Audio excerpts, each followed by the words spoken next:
Welcome Algebra 2. This video is on properties of logarithms. Let's begin. So what is a logarithm? One definition I saw in Khan Academy said, the exponent you have to raise a base to get to another number.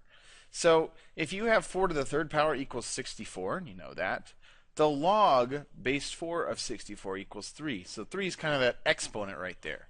And for this one, 7 squared equals 49, that 2, log base 7 of 49 equals 2, and 2 is that exponent. So it's kind of that power that we raise to some base. So it's kind of a power. Another way to define this is how big a number is, and big's in quotations. So if you had log base 10 of 10 is 1, because there's 1 0 in 10. And for 100, you got 2 zeros, right? So log base 10 of 100 is 2, and log base 10 of 1,000 is 3. It's kind of a way to kind of count the magnitude of a number. And it's a different scale of doing numbers. It's not linear. It's logarithmic growth. It's kind of like exponential. So if I asked you the log base 10 of 20, you know that's somewhere between 10 and 100. And it's actually around 1.3-ish. It's not exactly. So that's the logarithmic scale. Logarithm conversion here. So we know what exponential form, b to the y equals x. You can convert this to logarithmic form as log base b of x equals y. And you say it as log base b of x. You know, note the b's have to be bigger than 0, and b can't be equal to 1. So for example, and this might be something kind of hard to memorize. I always kind of draw like a little caret sign here. B to the x, bxy, like right here. By to the x. Actually, this is how I do this. Okay, so to convert log to exponential form, I know the little b is at the bottom, and they go to the y, and then to the x. And that goes b to the y to the x, just like this. You just kind of got to memorize that pattern. So let's do a few of these. I got to convert this to logarithmic form. 100 equals 10 squared. So that's going to be log base 10 of 100 equals 2. For this one, it's going to be log and base 3 of 81 equals 3. 81 equals 4. It's always going to equal whatever that exponent is. So the next one is going to be log base 6 of 36 equals 2. And this last one, even though we're doing fractions, we can do this. It's going to be log base 2/3 of 8/27 equals 3. It's kind of weird, but that's how to do it. So let's do a few other examples. If I asked you to evaluate here, what I like doing is I'll just put an equals x here, and I'll just convert it to exponential form. So it'll be 9 to the x power equals 81. 9 to the x equals 81. That's easy for me to see x is going to equal to 2. So it evaluates to 2. For this one, 5 to the x equals 125, and 5 to the third power equals 125, so x equals 3.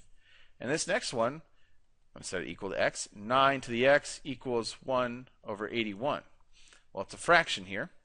And if you don't recognize that right away, convert this fraction to something base 9, so it's equivalent to 1 over 9 squared, which is equivalent to 9 to the negative 2 power, so I know my x has to equal negative 2.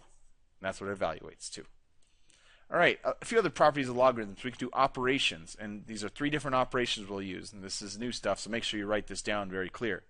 Product property means if you log base b of 2 things multiplied, you can split it up into log base b of the m plus the log base b of the n. So if you see product, that's times, you can break it up into addition.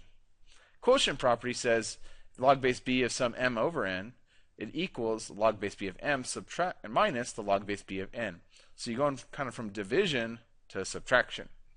Power property, log base b m to an n power. This n can come to the outside and be a coefficient. So it's going to the outside, and it's going to be a coefficient n times log base b to the m. So write those down very clear, because you're going to be using those a lot. Let's use those properties. I want to write these as a single logarithm. So this is addition here. So to combine those, it's the same base, log base 5. It's going to be log base 5 of 10 times 7, which is going to equal log base 5 of 70. And that's the single logarithm. The next one you're subtracting, and this is the same base, so that's going to be log base 9 of 8 over 11, because 8 minus 11. And the last one, I'm going to write this with an exponent. This 5 is going to be an exponent right here, so it's going to be log base 8 of 10 to the 5th power, and we can rewrite that as log base 8 of 10 with 5 zeros. Yeah, 100,000. All right. A few more examples. I want to expand these, so from one logarithm to more than one. This is division. I can expand that to subtraction, so log base 9 of 8 minus log base 9 of 5. And this one, multiplication, I can expand to addition. Log base 7 of 11 plus log base 7 of 3. All right, let's do some examples. Pause the video.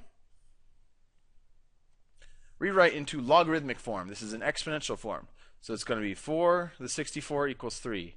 So log base 4 of 64, 4 equals 3. This one, 3 to the n equals m. So log base 3 of n equals m. All right, next one. Pause the video. Okay, rewrite into exponential form. Log y to the 8th equals x, so y to the 8th power equals x.